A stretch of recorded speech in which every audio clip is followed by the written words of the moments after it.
बड़े महापुरुषों से बढ़कर कोई नहीं है सृष्टि में, कोई नहीं इन बड़े महापुरुषों से बढ़कर। ये क्या कह रहे हैं? बेटा परीक्षित, तुम्हें तक्षक से डर लग रहा है? बोले ना गुरुदेव, अब करोड़ों तक्षक साक्षात मृत्यु का रूप धर के आ जाए तो आपने जो मुझे अमृत पिलाया इसके बल से मुझे कोई भय नहीं। बेटा ब्रह्म स्वरूप परीक्षित, अपने स्वरूप में स्थित रहना, और कह के चल दिए। ये नहीं रोका कि तक्षक को रोक लेते। इतने बड़े बड़े ब्रह्म ऋषि बैठे हुए थे, जब भागवत सुना रहे थे किसी ने भी तक्षक को रोकने की बात की क्या? क्यों? एक ब्रह्म ऋषि का श्राप है, भगवान का विधान है। तो ये रोग, ये नाना प्रकार के संकट हमारे पूर्व कर्मों के अनुसार आते हैं। एकमात्र भगवान का भजन करके हम इनको सहे, और अगर अपना अगला जन्म ना होने पावे, हो भी तो भगवत भक्त मनुष्य के रूप में हो, नहीं तो भगवान को हम प्राप्त हो जाएं। कोई भी दंभ नाटक काम नहीं करता, ध्यान रखना। इस संसार में कौन काहू के सुख दुख कर दाता, निजकृत कर्म भोग सुन भ्राता। इस दिमाग में बैठा लो सत्संग के द्वारा। नाहृतोन्य शिवा पंथा विसता संसृतावी वासुदेवे भगवती भक्ति योगो यतो भवेत। इसके लेखक हैं भगवान श्री कृष्ण द्वैपायन व्यास जी, कहने वाले हैं परमहंस श्री सुखदेव जी, और सुनने वाले हैं महान सम्राट, गर्भ में भगवत साक्षात्कार किए हुए परीक्षित जी महाराज। कह रहे हैं संसार चक्र में पड़े हुए मनुष्य के लिए एकमात्र साधन है भगवान श्री हरि के चरणों की भक्ति। इसके अतिरिक्त और कोई सिवा पंथा नहीं है। शिवा माने कल्याण, पंथा माने मार्ग, और कोई कल्याण का मार्ग नहीं है। एकमात्र भगवान वही हरि हैं, वही हर हैं। उन्हीं की भक्ति के द्वारा ही हम अपना संसार चक्र से उद्धार कर सकते हैं। पिबन्ति ये भगवत आत्मनः सताम कथामृतम श्रवण पुटेषु संभृतम पुनन्ति ते विषय विदूषिताशयम ब्रजन्ति तच्चरण सरोरुहान्तिकम। जो रोज सत्संग सुनते हैं, जो रोज भगवान की चर्चा सुनते हैं, कानों में भर भर कर भगवान के नाम गुण लीला रूप का पान करते हैं, अमृत का, उनके हृदय से विषैला विष भोगों का उतर जाता है, हृदय शुद्ध हो जाता है। और जहां हृदय शुद्ध हुआ तो भगवान यही हृदय में प्रकाशित हो जाते हैं। श्री सुखदेव जी महाराज कहते, वासुदेव कथा प्रश्न पुरुषास्त्रीन पुनाति वक्तारम प्रच्छकम श्रोतस तत्पाद सलिलम यथा। अगर कहीं तुम्हें संत समागम मिले, प्रश्न करने का अवसर मिले, तो भगवान के संबंध में प्रश्न करो, भगवत प्राप्ति के संबंध में प्रश्न करो, संसार से मुक्त होने के लिए प्रश्न करो। ये इधर उधर के प्रश्न नहीं। देखो, बड़ा कीमती समय संतों का है। यदि एक बार वो तुम्हें समय देते हैं तो ऐसा बनाओ कि वो एक बार तुम्हारे अनंत जन्मों की बिगड़ी बना दे। श्री सुखदेव जी कहते, यदि श्री कृष्ण के संबंध में प्रश्न किया जाए तो प्रश्नकर्ता और उत्तरकर्ता दोनों पावन हो जाते हैं। वक्तारम प्रक्षकम स्रोतस तत्पाद सलिलम यथा। बोले भगवान के विषय में प्रश्नकर्ता, उत्तर देने वाला और सुनने वाला तीनों पावन हो जाते हैं, जैसे भगवान का चरणामृत सभी को पावन करता है। इसलिए यस्तु तम श्लोक गुणानुवादः संगीयते भीक्षणम मंगलग्नः तमेव नित्यं शृणुयाद भीक्षणं कृष्णे मलाम भक्तिम अभीप्समानः। भगवान श्री कृष्ण का गुणानुवाद समस्त अमंगलों का नाश करने वाला है। ये है सही अमंगलों का नाश करने की बात। अगर आप भगवत चर्चा करते, जैसे एक दिन नरकों का वर्णन किया कि उस ऐसे ऐसे वाले नरक जाते हैं, तो बहुत लोगों ने प्रार्थना की कि उपाय भी तो बताओ कैसे बचे। ये 38 के 38 सब हम में पाए जाते हैं। कोई कह रहा था 10 हैं, कोई कह रहा था 5 हैं। बड़ी घबराहट हो रही, क्योंकि आपकी बात पे विश्वास है, इसका मतलब टिकट बन गई नरक की हमारी, जाना पड़ेगा, तो जल्दी उपाय बता दो नरक से कैसे हटे। तो यस उत्तम श्लोक भगवान श्री कृष्ण संगीयते, यदि उनका गान किया जाए, जैसे भागवत ले लो और 10वें स्कंद पढ़ डालो हिंदी से ही, तुम्हें संस्कृत नहीं आता है दसम स्कंद के रोज 2 अध्याय पाठ कीजिए। अगर थोड़ा संस्कृत आती, गोपाल शास्त्र नाम का पाठ कर लीजिए और 1 घंटा नाम कीर्तन कीजिए, राधा राधा राधा, लिख लो, नरक नहीं जाओगे। इसका मतलब ये नहीं कि साफा बांध के नरक जाने वाले काम शुरू कर दो, फिर और नरक जाओगे। अबलो नसानी अबना न सही भाई, जो गलती हो गई उसके मिटाने के लिए दवा है, और गलत करवाने के लिए थोड़ी दवा है। परहेज करो, सदगुरु वैद्य वचन विश्वासा, संयम यह न विषय कयासा। संत सदगुरुदेव जो परहेज बता रहे कि ये अब मत करना और ये नाम रूपी दवा खाओ तो निश्चित भवरोग नष्ट हो जाएगा, ये बात है। अमंगल अशुभ प्रारब्ध नष्ट करने की सामर्थ्य किसमें? भगवान की चर्चा में, भगवान की लीला कथा में, भगवान के नाम गुणगान में। ये बिल्कुल संशय रहित बात है, बिल्कुल संशय रही बात। नित्य निरंतर जो भगवान का नाम जप करते हैं, लीला गुणानुवाद करते हैं, जगत मंगल करने वाले होते हैं। यन्नाम ध्येयम म्रियमाण आतुरः, बड़े अमृतमय वचन है। पतन स्खलन वा विवशो गृणन पुमान, विमुक्त कर्मार्गलम उत्तमाम गतिम, प्राप्नोति यच्छन्ति नतम कलौ जनाः।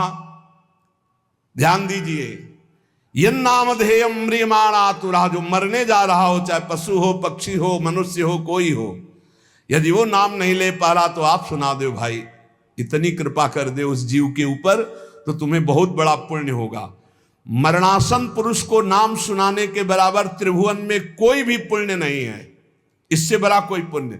जैसे कोई पशु पक्षी मरने जा रहा हो, नजदीक जाके राम कृष्ण हरि या राधा राधा राधा सुना दिया, अब वो मरने जा रहा, घंटा 2 घंटा 4 घंटा 10 घंटा में भी मरेगा तो अब उससे कोई पाप होने वाला नहीं, वो भगवान को प्राप्त होगा, क्योंकि नाम कथन और श्रवण का एक ही फल होता है। तो बोले यन्नामधेयम म्रियमाण आतुरः, यदि मरने का समय हो, व्याकुलता का समय हो, नाम वो नहीं उच्चारण कर पा तो आप नाम कीर्तन उस समय कर दो तो यमदूत नहीं आएंगे, उसका मंगल हो जाएगा। ये बहुत बड़ा पुण्य करना चाहिए।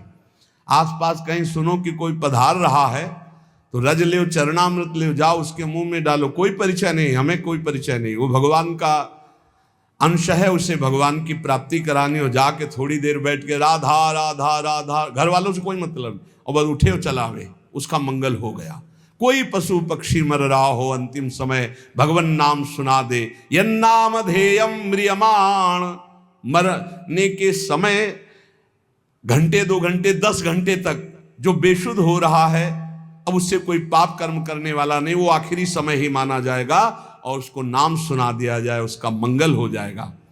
कोई बड़ी आतुरता में या गिरते समय या फिसलते समय या विवश होकर उच्चारण कर ले राधा राधा हरि हरि, तो कहते सारे कर्म बंधन उसके नष्ट हो जाते हैं। विमुक्त कर्मार्गलम उत्तमाम गतिम, वो उत्तम भगवत गति को प्राप्त हो जाएगा। पर हाय रे कलयुग, कितना चिल्ला चिल्ला के कहा जा रहा है, फिर भी लोगों की नाम में रति नहीं हो रही, नाम आराधना से विमुख हो रहे हैं, भगवत आराधना से विमुख हो रहे हैं। पुंसाम कलिकृतान दोषान द्रव्य देशात्म संभवान, सर्वान हरति चित्तस्थो भगवान पुरुषोत्तमः। कलयुग में बड़े दोष हैं। जब परीक्षित जैसे महाभागवत की बुद्धि खराब कर दी और मरे हुए सर्प को उठा करके ध्यानस्थ ऋषि के गले में डाल दिया, तो सोचो और किसकी बुद्धि बख्शेगा। यदि नाम चल रहा, नाम पहारू दिवस निशी, रात दिन नाम का पहरा है, तो कलयुग के अभद्र प्रवेश नहीं करेंगे। ये वाणी जी हमारी कह रही। बोले जिते विनायक शुभ अशुभ विघ्न करे नहीं कोई, विघ्न करे नहीं कोई, डरे कलिकाल कष्ट भय, डरे कलिकाल कष्ट भय, हरे सकल संताप हरसि हरिनाम जपत जय। यदि नाम चल रहा तो कलयुग का कोई प्रभाव नहीं होगा। कलयुग के बहुत दोष हैं, ये हर वस्तु को दूषित कर रहा है, हर विचार को दूषित कर रहा है। सब दोषों का मूल अंतःकरण का अपवित्र हो जाना है।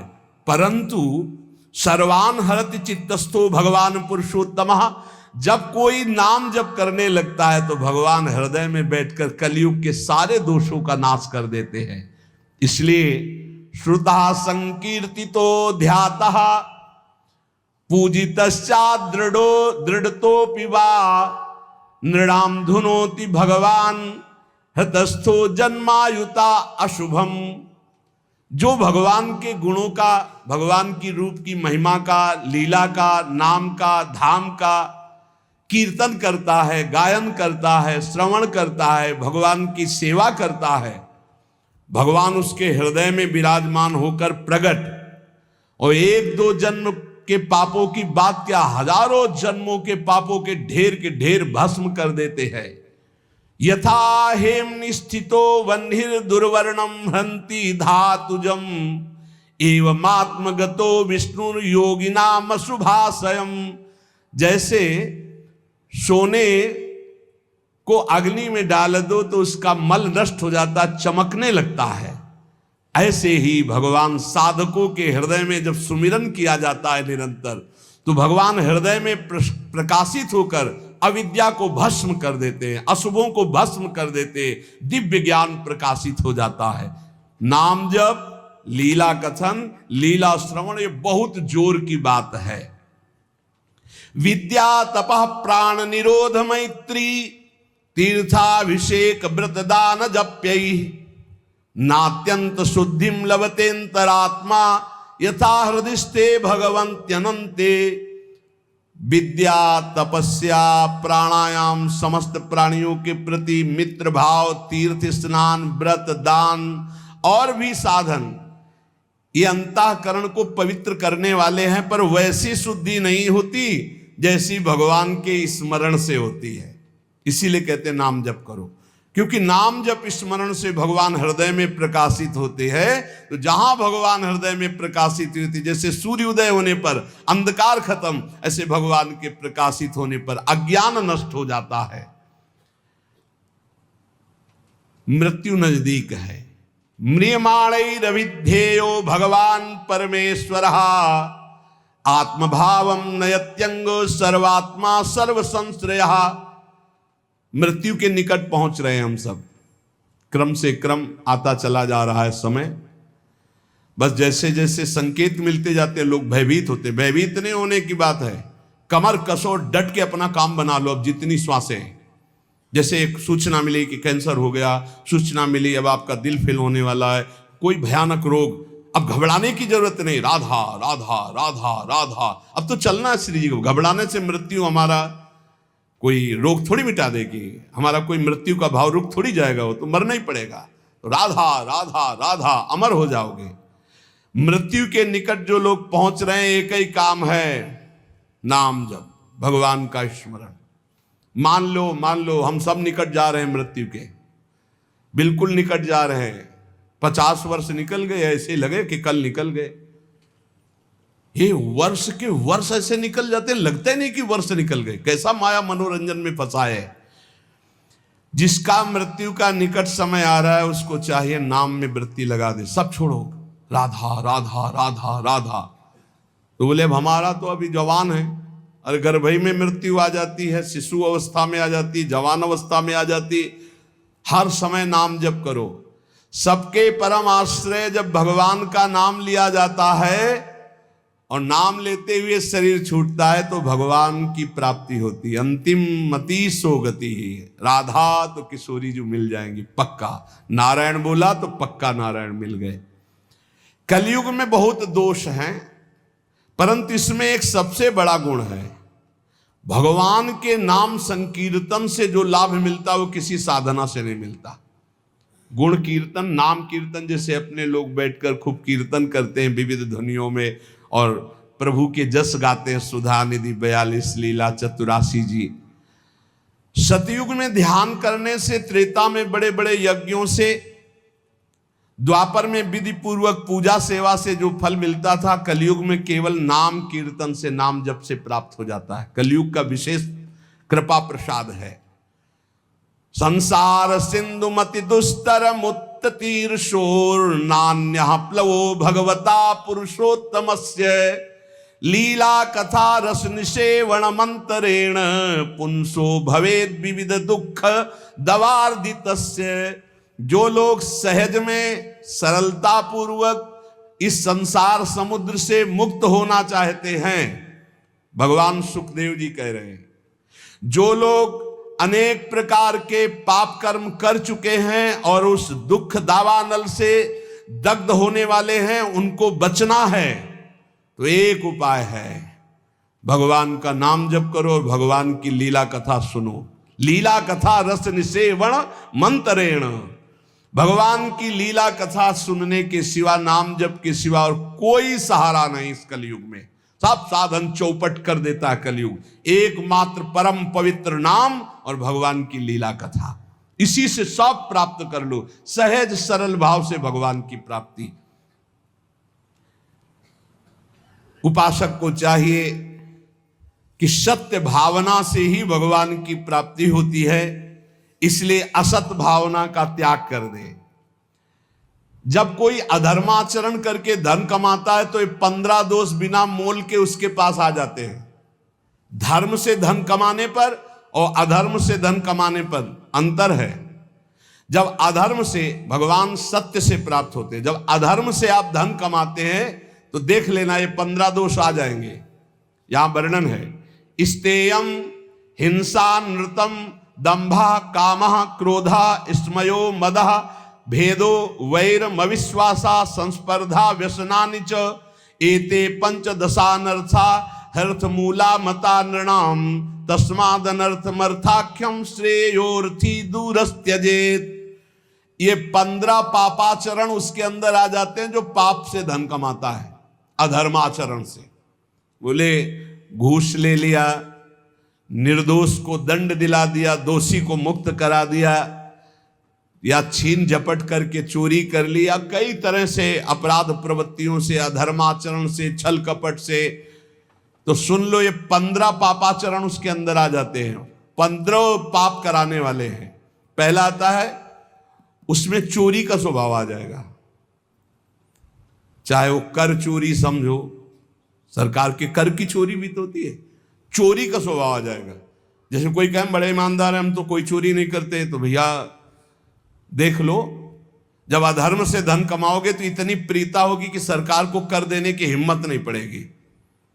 विविध प्रकार से आप कर चोरी करेंगे। कर चोरी करना भी पाप है, क्योंकि वो राजकर है। यदि उसको धर्म में आप लगा रहे हैं बात अलग है, नहीं तो उसको सरकार को दो, क्योंकि सारी व्यवस्थाएं हैं। कर चोरी को भी चोरी भी कहते हैं। हमें लगता है अगर ना दो तो तुम पकड़े भी जाओगे, बंदी भी बना दो, तुम्हारा धन भी जब्त हो जाएगा ना। तो चोरी अधर्म से धन कमाए पर। अब देखो, जो बेचारे सरकारी नौकरी करते हैं तो उनको कटवाने की जरूरत नहीं हो, तो सरकार कर काट के अपने आप ही देती है। जहां अधर्म का धन कमाया जाएगा उसमें कर नहीं दे सकते, फिर वो अधर्म आचरण पाप कराएगा। पहला है चोरी, स्तेयम। दूसरा हिंसा, पक्का।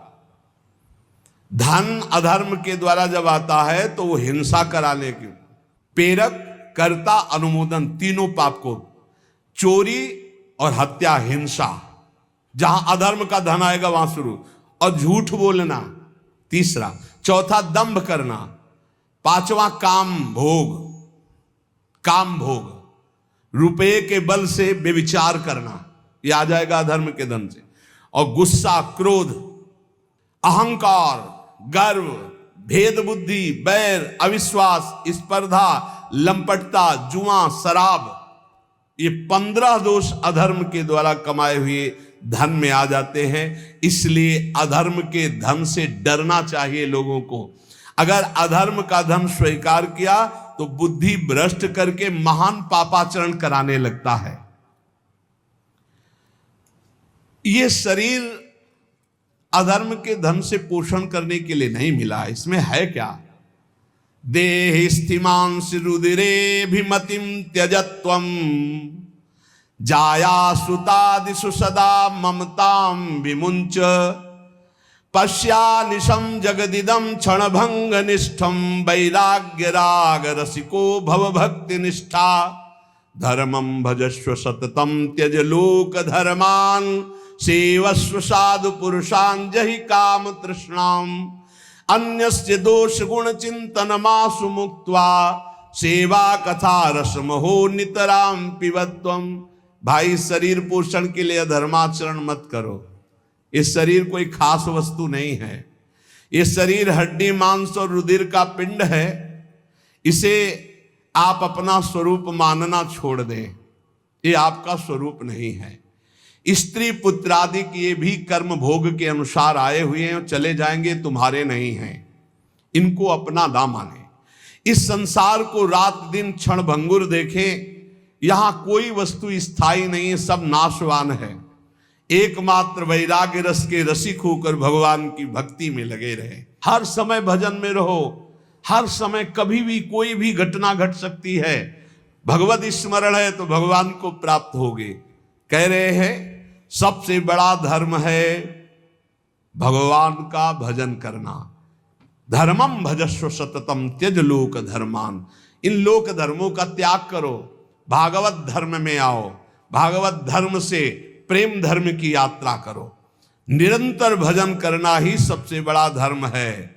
और ये भजन साधुजनों के संग से होता है, उनकी सेवा से होता है। तो साधुजनों की सेवा करो, संतों का संग करो, तो भगवत भजन होगा। भोगों की लालसा फटकने मत दो, नहीं तो संतों का संग छूट जाएगा। पापाचरण करने वाला फिर संत संग में अरुचि हो जाती है। एक बहुत भगवत सेवा किए तो उसका फल हुआ कि उनको साधु संग मिला। जब साधु संग मिला तो एकदम टूट पड़े साधु संग में, साधु सेवा में। फिर एक दिन कहा हमारा तो सब कुछ छूट गया। हम क्लब जाते थे, हम ये करते थे, वो करते थे, वो। हमारे दोस्त कहते हैं कि इतना नहीं होना चाहिए, नहीं तो फिर गड़बड़ हो जाता है। अब दोस्तों के संग का रंग चढ़ा कि जहां 63 पे आ गए थे वहां 36 पे पहुंच गए। 36 में समझते हैं उल्टा, 63 में सन्मुख, 6-3 सन्मुख, और 36 में पीठ, उल्टा हो गए, बिल्कुल उल्टा हो गए। अच्छा, उल्टा जब बुद्धि हो जाती है उनको समझाओ, तब उनको दोस्तों की बात पुष्ट लगेगी कि देखा ना वो कह रहे थे, देखो फंसा रहे थे ना। अब हम थोड़ा हटने की कोशिश की ना तो देखो मीठे मीठे वचन बोलने लगे। माया ऐसे फंसाती है कि आप समझा भी नहीं सकते। समझाने की सोचो तो दिमाग में तत्काल भागवतिक प्रेरणा आ जाती है कि समझेगा कि स्वार्थवश बोल रहा है, क्योंकि उसकी बुद्धि भ्रष्ट है। आरत अधिकारी जब पावे गूढ़ो तत्व न साधु, आप समझा भी नहीं सकते। साधु जनों की सेवा से ही परम भागवत धर्म भजन होता है। साधु जनों की आज्ञा में रहने से ही भजन होता है। पर जहि काम तृष्णाम, ये काम भोग और भोगे हुए भोग को पुनः भोगने की इच्छा ये संत संग से दूर कर देती। इसे लिख लो, जय काम तृष्णाम। अगर कामना और तृष्णा का त्याग कर साधु संग नहीं करोगे तो साधु संग टिकेगा नहीं। थोड़े दिन के बाद रंग दूसरा बदल जाएगा, क्योंकि कुसंग में बहुत संग गया है आपका और सत्संग में तो थोड़ा ही गया है। बहुत चमत्कार है कुसंग का, सत्संग से भी ज्यादा। इसलिए कि कुसंग से बहुत जन्म हो गए संग करते हुए, और सत्संग तो अभी कुछ क्षण हुआ। जहां कुसंग मिला तो लगता है कि हाँ, एक बार हमारे सामने कह दिया कि शराब नहीं पिएंगे, अगर शराब पी लिए तो दोबारा हमारे सामने खड़े होने लायक नहीं रहोगे। तुम्हारा मन तुमको इतने दूर हटा देगा कि तुम सामने नहीं आओगे, और आओगे भी तो ऐसे ही होगा। ऐसे नहीं हो सकते। तुम्हारा हृदय नहीं कहेगा कि मैं आंख मिलाऊं, तुम्हारा हृदय नहीं कहेगा कि मैं सेवा करूं, तुम्हारा हृदय नहीं कहेगा कि मैं सम्मिलित हो जाऊं आपकी सभा में। मान लीजिएगा बहुत बढ़िया अवसर है। एक बार यदि छोड़ दिया तो दोबारा ऐसे दुष्टों का संग मत करना जो अपनी मित्रता की कसम खिला करके आपको धर्म भ्रष्ट करते हैं। वो मित्र नहीं, वो शत्रु हैं। सच्ची ऐसे देखते देखते माया कैसे भ्रष्ट करती हुई दिखाई देता है। इसलिए साधुजनों का संग करो, पर जहि काम तृष्णाम, काम भोग और भोगे हुए भोगों की तृष्णा का त्याग करके। क्योंकि भोगों की लालसा ये साधु सेवा में नहीं टिकने देती। दूसरों के गुण दोषों का चिंतन मत करो। अन्यस्य दोष गुण चिंतन मासु मुक्त्वा। प्रभु की सेवा और प्रभु की लीला कथा सुनो और खूब नाम जप करो। कैसे जाना जाए कि इससे भगवत प्राप्ति हो गई? कई बार चर्चा हुई, आज सिद्ध महर्षियों के वचन हैं। ये भगवत प्राप्त हो गया है, उसकी पहचान क्या है? कह रहे हैं यह स्यादे कायेन लीनस्तूष्णीम किंचदच्चिंतयन् पूर्वं पूर्वं परित्यज्य सातीर्णो भव बंधनात् सर्वमित्रा सर्वसहा समय रक्तो जितेन्द्रियः व्यपेत भयम मन्युश्च आत्मवान मुच्यते नरः आत्मवत् सर्वभूतेषु यश्चरेन्नियता शुचिः अमानी निरभिमानः सर्वतो मुक्त एव सः जीवितं मरणं चोभे सुख दुखे तथैव च लाभालाभे प्रियद्वेषे या समास च मुच्येत। जो स्थूल शरीर और सूक्ष्म शरीर दोनों का त्याग कर चुका है, ना स्थूल शरीर की क्रियाओं से मतलब है, न सूक्ष्म शरीर के चिंतन से मतलब है। बहुत ऊंची स्थिति है। कोई संकल्प विकल्प नहीं, हर समय अलग रहता है स्थूल और सूक्ष्म से। एकमात्र परमात्म स्थिति में वो संसार बंधन से मुक्त हो चुका भगवत प्राप्त महात्मा है। कैसे जानोगे? ये प्रगट में, क्योंकि अंतर की स्थिति है, इसलिए बिना भगवत प्राप्त हुए भगवत प्राप्त महात्मा को नहीं जाना जा सकता। दूसरा, जिसका व्यवहार तो सबके प्रति मित्रवत होता है, पर होता किसी का नहीं है। मित्र किसी का नहीं होता हो, मित्रवत व्यवहार होता है। या वो आत्मस्वरूप अपने आप को सब जगह देखता है, या अपने भगवान को सब जगह देखता है। बाहरी सांसारिक मित्रता नहीं होती। जो भारी से भारी कष्ट में भी मुस्कुरा कर रहता है, सह लेता है, शांत रहता है, ये भगवत प्राप्त महात्मा के लक्षण है। सबसे मित्रता का व्यवहार पर कोई मित्र नहीं है। सब कुछ सह लेगा, चाहे जितना कष्ट आवे। ये भगवान की प्राप्ति की वृत्ति है। और उसका मन किसी भी भोग में जाता ही नहीं है। खान पान क्रियाएं सब ऐसे होंगी, लेकिन मन किसी भोग में नहीं जाता। वो सदैव अपने स्वरूप में रहता है, इंद्रियों में नहीं, भोगों में नहीं, मन में नहीं। किसी भी तरह से उसे क्रोध दिलाया जाए तो उससे क्रोध नहीं आएगा भगवत प्राप्त महात्मा को। ये भी पहचान भूल कर बैठोगे। सनकादि ब्रह्म प्राप्त है ना, सनकादि सनक सनंदन सनातन, और डंडा लगा दिया, बेत लगा दिया जय विजय ने, तो गुस्सा आ गई ना, रोक दिए ना, तो गुस्सा आ गई, 3 जन्म का साथ दे दिया। क्या भगवत प्राप्त नहीं है? क्रोध की लीला होना और क्रोध आना अंतर है, ये बात समझना है। बार बार लोमस जी भगवत प्राप्त महात्मा है, काकभूषुंड जी काट देते हैं कि मुझे साकार भगवान के दर्शन चाहिए। निराकार की बात तब करना जब रामचंद्र जी का दर्शन कर लूं, तब साप दे दिया है। काक की तरह बार बार चेष्टा, क्रोध आ गया। तो वो विचार करते हैं, द्वैत के बिना क्रोध कैसा, अगर द्वैत तो ज्ञान कैसा। क्रोध की लीला होना और क्रोध होने में अंतर है। कभी भगवत प्राप्त महात्मा में क्रोध नहीं आता। कैसा लीला और क्रोध का पहचान कैसे है? जैसे पानी में रकील खींचो, कितनी देर टिकेगी, खत्म। ऐसे महात्माओं का क्रोध होता है, वो लीला वाला। जो संसारिक पुरुष का होता है वो 10 वर्ष बाद भी देखेगा तो जलन आ जाएगी कि यही है। और 5 मिनट बाद आप उनसे मिलो जो आपसे गुस्सा थे, पानी पानी एकदम, बिल्कुल कहीं क्रोध है ही नहीं। तो वो क्रोध की लीला थी, वो क्रोध नहीं, कोई द्वेष नहीं।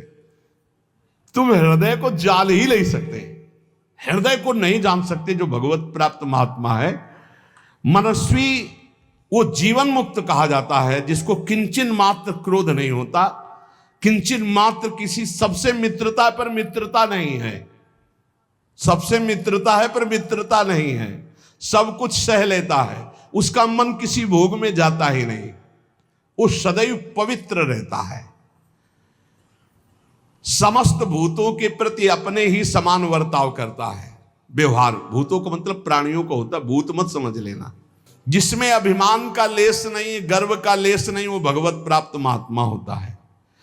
जिसको जीने और मरने में समान भाव हो चुका है, सुख दुख में समान भाव हो चुका है, लाभ हानि में समान भाव हो चुका है, प्रिय अप्रिय में समान भाव हो चुका है, वही जीवन मुक्त महापुरुष है। जो सबके द्वारा किए गए तिरस्कार से भी दुखी नहीं होता और किसी का भी तिरस्कार नहीं करता। जो सुख दुख आदि द्वंद्वों से राग रहित है वो सर्वथा जीवन मुक्त भगवत प्राप्त महात्मा है। जिसका इस संसार में एक भी शत्रु नहीं है, एक भी मित्र नहीं है, ना धर्म ना अर्थ ना काम, किसी से संबंध नहीं, वो जीवन मुक्त महापुरुष है। जो ना किसी नवीन भोग की आकांक्षा करता है, ना प्राप्त परिस्थिति से घृणा करता है, वो जीवन मुक्त महापुरुष होता है। जैसी परिस्थिति राजी है। जो धर्म और अधर्म दोनों से परे है, जो पूर्व संचित पापों के परिणाम स्वरूप शरीर का त्याग कर दिया है, शरीर रहते हुए भी, क्या स्थिति, जिसकी कोई भी वासना नहीं, जो पूर्णतया निष्काम हो चुका है, वो भगवत प्राप्त महात्मा माना गया है। जिसके हृदय में कभी किसी के प्रति दोष दृष्टि नहीं होती, जो अनित्य जन्म मृत्यु को देखता रहता है, जन्म भी अनित्य है, मृत्यु भी अनित्य है, और जरा आदि दोष भी अनित्य है, वो भगवत प्राप्त महात्मा है। इसलिए भगवत